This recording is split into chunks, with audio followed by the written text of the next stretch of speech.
Rajalinga Murthy హత్యను BRS party అదేవిధంగా అక్కడ స్థానిక మాజీ శాసనసభ్యుడిగా తీవ్రంగా ఖండిస్తూ ఉన్నాం.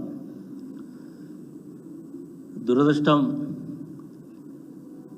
ఈరోజు మీడియాలో కాంగ్రెస్ పార్టీ నాయకులు సోషల్ మీడియా వేదికగా చేసుకొని చేస్తున్నటువంటి దుష్ప్రచారాన్ని తీవ్రంగా ఖండిస్తున్నాం. ఈరోజు కాంగ్రెస్ పార్టీకి సంబంధించినటువంటి కొంతమంది నాయకులు అదేవిధంగా సాక్షాత్తు రాష్ట్ర మంత్రి కోమటిరెడ్డి వెంకటరెడ్డి గారు మాట్లాడినటువంటి మాటలు చూస్తూ ఉంటే కొంత బాధాకరంగా ఉంది.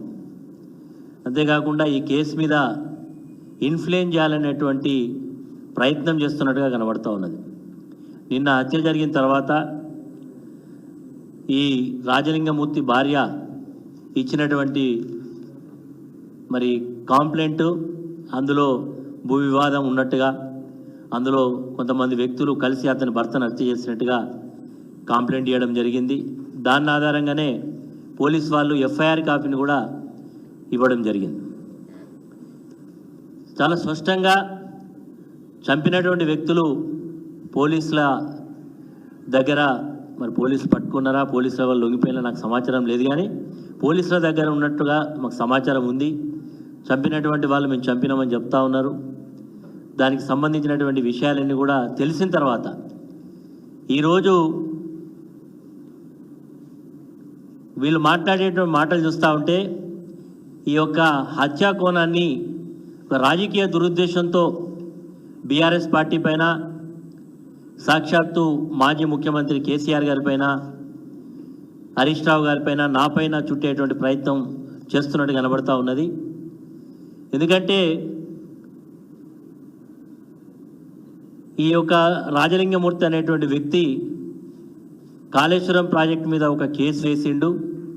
ఆ కేసు వేసినందుకే మంత్రి అయితే సాక్షాత్తు వెంకటరమణారెడ్డి హత్య చేయించిందని చెప్తా ఉన్నాడు. ఏ ఆధారంతో ఆయన మాట్లాడుతున్నాడో ఆయన నోటికే మొక్కాలి. ఈరోజు ఆయన పార్టీ శాసనసభ్యుడిగా ఉండేటువంటి వేముల వీరేశం అనేటువంటి ఈరోజు ప్రస్తుత శాసనసభ్యుడు గతంలోనే ఒక హత్య చేయించిండని చెప్పి ఆ రోజు ధర్నాలు చేసినటువంటి సందర్భాలు మనం చూసినాం. అసెంబ్లీ వేదిక మీద కూడా లేనటువంటి మాటలు అనేకం మాట్లాడినట్టు చూస్తున్నాం.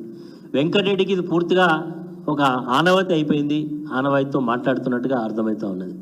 అదేవిధంగా కాంగ్రెస్ పార్టీకి సంబంధించిన కొంతమంది వ్యక్తులు ఇది బీఆర్ఎస్ పార్టీ హత్యా రాజకీయాలకు తెరలేపింది అనేటువంటి మాట మాట్లాడుతూ ఉన్నారు. బీఆర్ఎస్ పార్టీ ఎప్పుడు కూడా హత్యా రాజకీయాలను ప్రోత్సహించేటువంటి సందర్భాలు ఉండవు. ఈరోజు రాజలింగమూర్తి గారు కేసు వేసిండ్రు.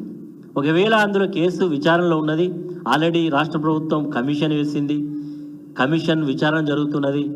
ఈ కేసులో హైకోర్టులో బీఆర్ఎస్ పార్టీ తరఫున పిటిషన్ వేసినాం. హైకోర్టు దాన్ని స్టాప్ చేయడం జరిగింది.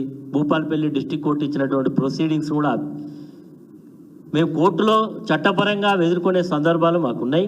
కానీ ఈరోజు అక్కడ హత్య జరిగిన దానికి భూ వివాదాలే కారణమని, ఈ వ్యక్తికి అక్కడ ఉండేటువంటి కొంతమంది వ్యక్తుల మధ్య భూ వివాదాలకు సంబంధించినటువంటి పంచాయతీ నడుస్తున్నది, కోర్టులో ఉన్నది అనేటువంటి సందర్భంలో ఈ చంపినటువంటి వ్యక్తులు కూడా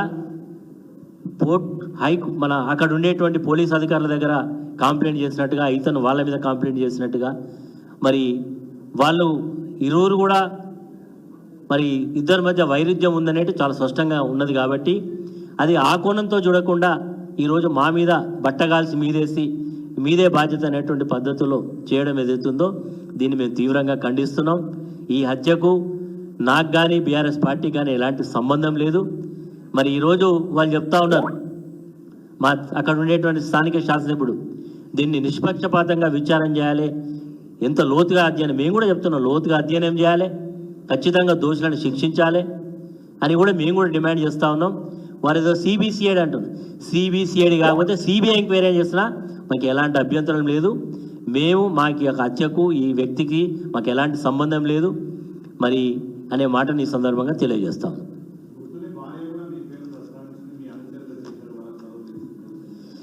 ఈరోజు ముత్తుని భార్య ఇచ్చినటువంటి కంప్లైంట్ ఏ రకంగా ఉంది, కొన్ని గంటలు మారిన తర్వాత కొంతమంది వ్యక్తులు వారిని ప్రేరేపితం చేసి మాట్లాడించినట్టుగా కనబడుతూ ఉన్నది తప్ప ఇది గతంలో ఈరోజు ఎవరైతే ఆమె ఆరోపణ చేస్తూ ఉన్నదో ఆమె గతంలో బీఆర్ఎస్ పార్టీ నుంచి కౌన్సిలర్గా గెలిచినటువంటి ఆమె వాళ్ళ యొక్క విధానాలు నచ్చగానే వారిని పార్టీ నుంచి దూరం పెట్టడం జరిగింది.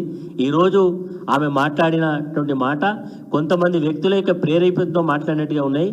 మరి ఈరోజు నిజంగా మేము చెప్తా ఉన్నాం, అక్కడ ఉండేటువంటి పోలీస్ అధికారులకు వాస్తవాలను కూడా తెలుసు.